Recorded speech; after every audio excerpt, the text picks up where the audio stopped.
Cela fait 4 mois que les Yéménites manifestent pour demander le départ d'Ali Abdallah Saleh au pouvoir depuis près de 33 ans.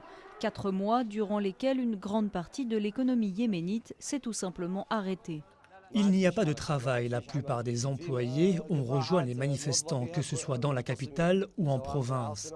Ça aggrave la situation économique qui était déjà très mauvaise avant le début de la révolution.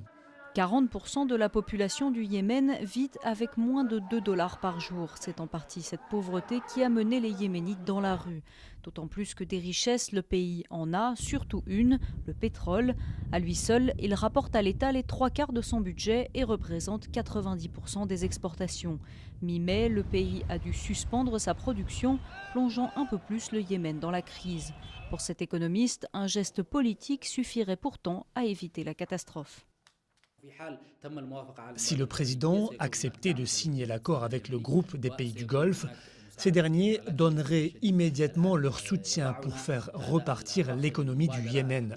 Mais son refus de signer pourrait nous amener vers un effondrement économique et mener le pays vers le chaos.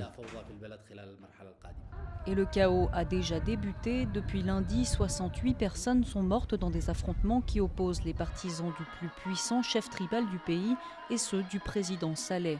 Et sans solution politique rapide, c'est toute l'économie du pays qui pourrait s'effondrer avec les répercussions régionales que cela pourrait engendrer.